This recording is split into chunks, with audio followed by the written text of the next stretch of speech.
Hi there, and thank you for tuning in to the first episode of my brand new podcast, Toxic Bliss. I'm Eamon Reese, and I will be your tour guide through a tale of love, loss, and hope. So, what is Toxic Bliss, and what is this podcast all about? Well, I chose the title of Toxic Bliss because it describes narcissistic relationships. These often begin in a really blissful state. It feels like a fairy tale or a dream come true. It's not usually until we're in far too deep that we begin to see the toxicity of our situation and how it's already begun to destroy us.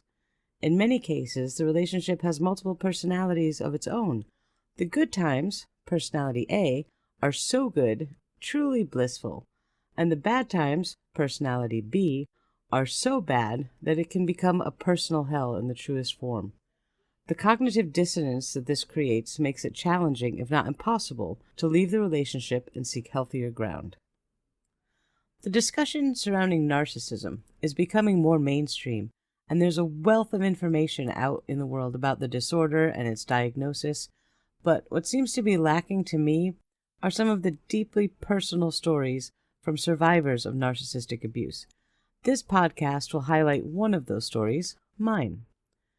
Coming forward as a survivor of narcissistic abuse is challenging for a lot of reasons, including what I think is one of the most difficult aspects of it, admitting to our own behavior while we were in the thrall of the narcissist.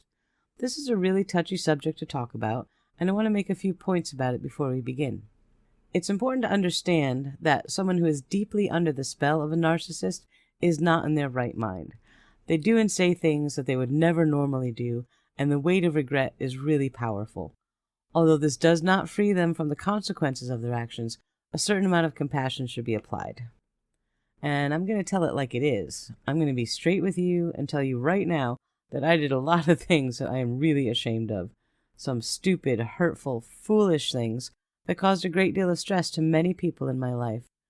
And one of the most healing and yet at the same time painful aspects of my journey was atoning for my own sins.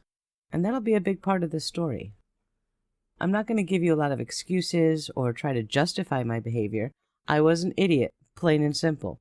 I will, however, try to explain the why and how of things, not in an effort to seek absolution, but to help others who are in that dark place find their way to the light. And maybe, just maybe, if the world is good, it will help someone else before they get in over their head. I'm going to tell the story, from start to finish, of my relationship with a malignant narcissist. Although it ended 15 years ago, I have spent nearly every day of those 15 years dealing with the persistent fallout from my stint in the fire. It's my hope that this tale will shed light on the tricks and traps of a narcissist, the cost of falling prey to one, and the challenge of rebuilding yourself, your life, and all of your relationships once you've escaped. Before we begin our tale, let me make a very important disclaimer. I am not a psychologist, psychiatrist, or mental health professional. If you need help or if you are in a dangerous situation, please reach out. I urge you to call the National Domestic Violence Hotline. Their advocates are available 24/7 at 1-800-799-SAFE. That's 1-800-799-7233. All calls are free and confidential, and you can also reach them on the web at www.thehotline.org.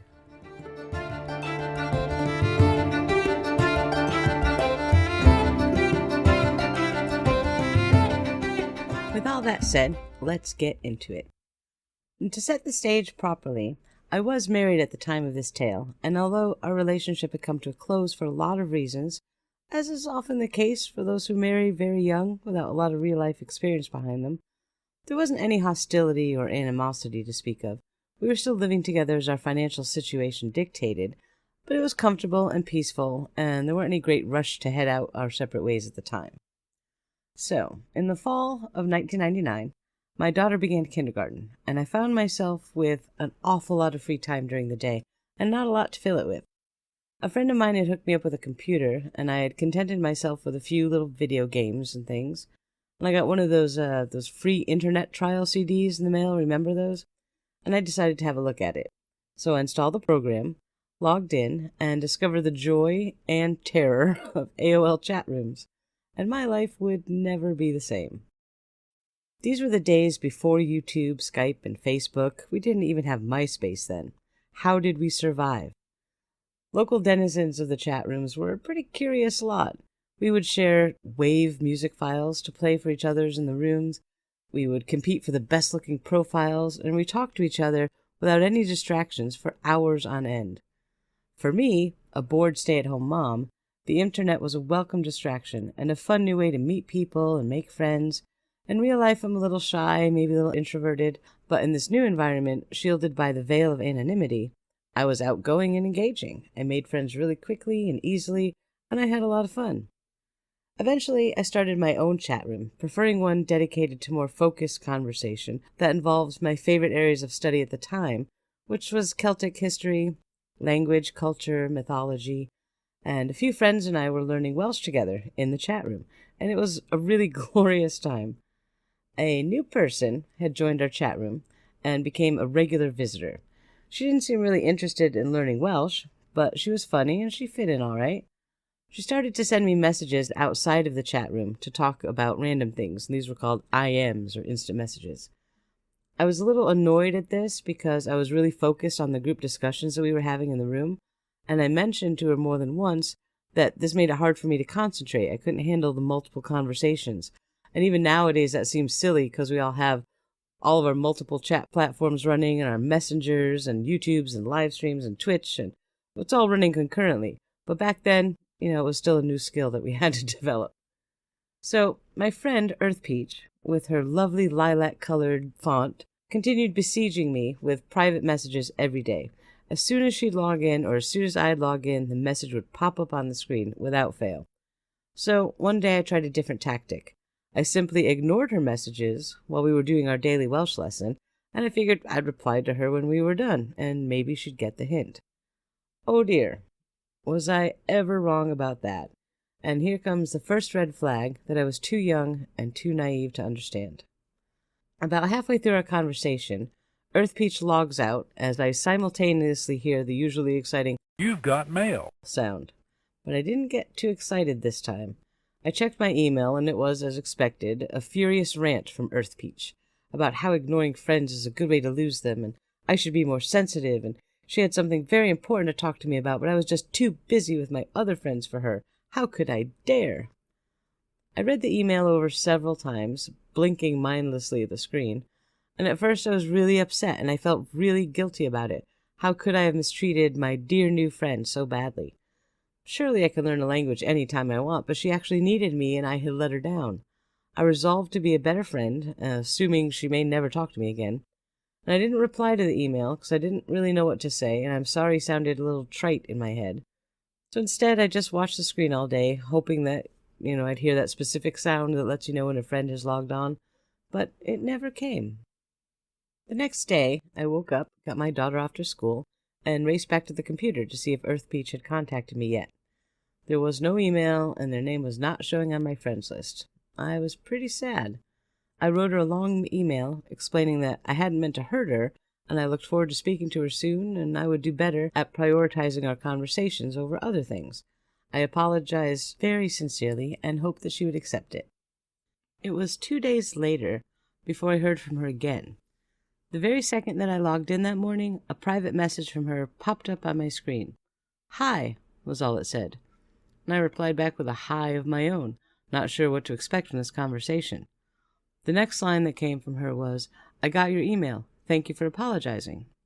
And as I was typing, I said, "I'm glad you did. I was worried you wouldn't be talking to me anymore. I'm so glad to see you." But as I said that, I felt something almost like decay inside of me, like I was being disingenuous and it felt wrong. But I didn't quite grasp why, because I was genuinely happy to see them, and I was glad that they were talking to me. I didn't see then that this was the beginning of my programming, my brainwashing, that would be many more years in development. The message that was being sent was, "I come first, or you will be punished." And I heard it loud and clear, and I genuinely felt that I was wrong for having ignored the messages. I was the bad friend. I was selfish. The ease in which Earth Peach was able to twist my thinking around to make me blame myself, in retrospect, was pretty astounding. The punishment of choice was almost always withdrawal of attention. There's nothing that irritates me more than having someone hang up on me or ignore me when there's an issue to talk about. One of my deepest pet peeves. And after this single event, Earth Peach had figured that out and used it as a weapon hundreds of times over the course of our relationship. Our first conversation after the reconciliation was, of course, all about Earth Peach. She started off by IMing me instantly when I logged in. "Thank God you're here. I've been waiting to talk to you." I instantly felt bad for keeping her waiting by not logging on right away that morning. I had the audacity to eat breakfast and take a shower first. I was a horrible friend. She began by telling me about her true love, a girl she's been involved with for a while, and how she just proposed to her and they couldn't wait to get their life together, and this girl might even be pregnant, and oh, that would just be the icing on the cake. And being super young and naive, I thought, oh, wait a second here. If Earth Peach is a girl, and her girlfriend is a girl, and might be pregnant, something doesn't add up. What am I missing? Oh, wait a second. You're a guy? I asked with a million question marks at the end. Who knew this would be trend-setting? And I apologize for that. There was a notable pause before his reply. Well, of course I'm a guy. Did you think I was a girl? And he asked with an equal amount of question marks. The trend had been fully implemented now. Well, of course I thought he was a girl. We identified ourselves online back then by our screen names, our font color choices, our profile images. Everything screamed female that I could see of Earth Peach, and it was an honest mistake. Earth Peach had a light lilac font and coordinating profile that didn't exactly scream I'm a guy back then. And remember, this was the 90s, so nowadays I've learned enough not to make such assumptions. Needless to say, this resulted in a long, scolding lecture on assumptions, gender bias, and general stupidity on my part. I didn't really think a simple case of mistaken gender of an internet stranger with no photographs of himself in his profile should engender such a hostile response, but there you have it. Red flag number 2. After he calmed down, he reverted back to the earlier topic, his relationship with his true love. I listened attentively and responded accordingly with a lot of, "That's great," and "How wonderful for you," type comments. What else was there to say? I'm happy you're so happy. What else did he want? When he was done orating, can you even orate in a text conversation? I don't know. I'm not sure, but if anyone can, it's him. Anyway, after he was done, I went back to my usual chat room and met with my Welsh study buddies. Thankfully, Mr. Earth Peach had some errands to run, and I could put that conversation out of my mind and focus on my lessons for the day. The very next morning, almost 24 hours to the minute, everything was different. As soon as I logged in, another IM popped up from Mr. Man. This time, though, the story was of heartbreak and loss. Apparently, Miss Truelove had broken up with him. I can't even remember what the reason was, or if he even told me what it was, but he cried his heart out through our little message window, and it was clear that my job was to use every platitude and greeting card sympathy message I had ever read to try to console his poor little heart. I did the best that I could. I did genuinely feel bad for him. I mean, it was only yesterday that he was over the moon with hope and potential and a beautiful life before him. And just like that, boom, it was all gone. I continued to support and console him over the next few days, but he seemed to rebound pretty darn quick. He thanked me profusely for helping him and being there for him, and I was such a good friend, the best friend he'd ever had in his whole life. Maybe he was wrong about Miss Truelove. Maybe I was the one that was meant to be with him forever, and not her after all. Maybe that's why we met. Hey buddy, slow your roll. As naive as I was, it still hit me that this was wholly inappropriate for someone who just lost the love of their life a few days ago. I rebuffed his comments as diplomatically as possible, and we continued talking kind of normally for a while. That didn't last too long. One day I woke up to an email from him saying that he had to go out and do some things that day, but at the end he added, "Without you near me, the silence is almost deafening." Oh. At the time, I thought he had come up with that line all on his own.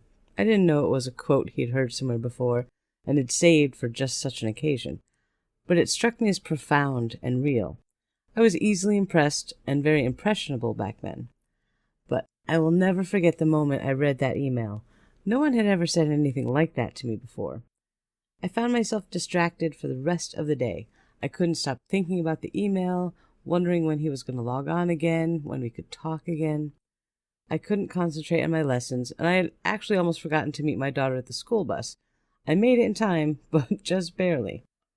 So suddenly, unbidden and out of nowhere, thoughts of Earth Peach consumed my every waking thought.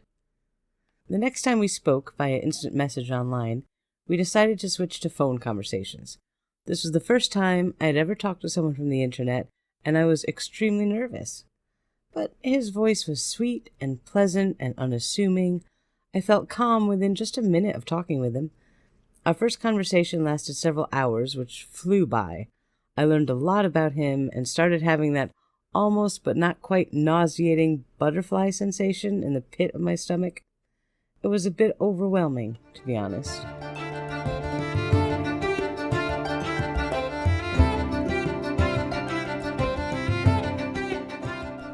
During our first talk, he told me about his current living situation.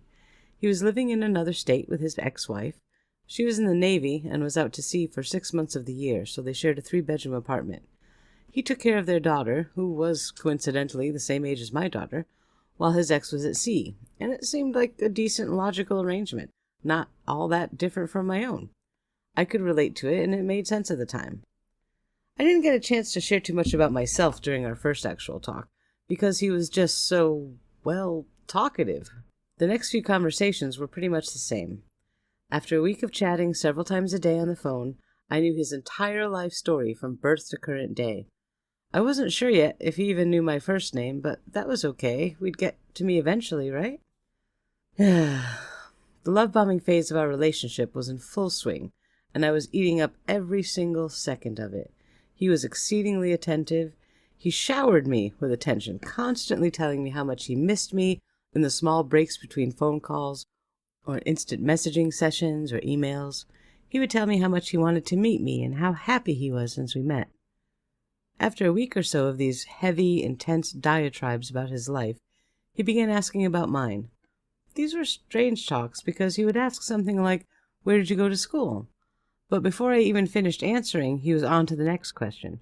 The only time that he stopped and listened to what I was saying was when my answer would be in regards to anything that he deemed a problem in my life.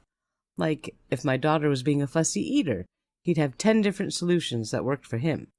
If my budget was out of whack, he'd come up with 20 different ways to trim it and stay on track. And if I was feeling unwell, he'd have a personal diagnosis and treatment plan ready to go. He was trying to fix everything, whether it needed fixing or not. Now, on the surface, it felt like he was the most amazingly caring man I'd ever have the good fortune to meet.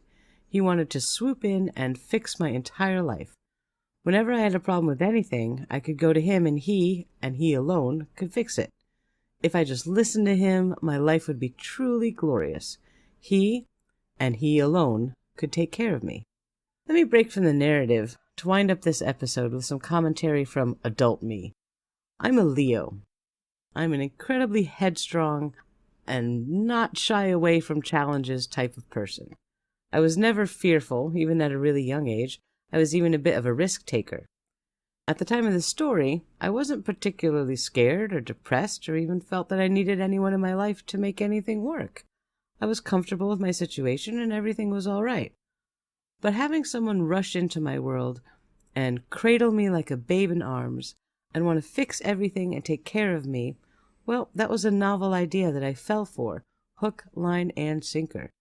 Suddenly, I didn't have to be the strong one anymore. I didn't have to be the responsible one or the caregiver. I could just relax and trust someone else to do all of that, and I could be happy.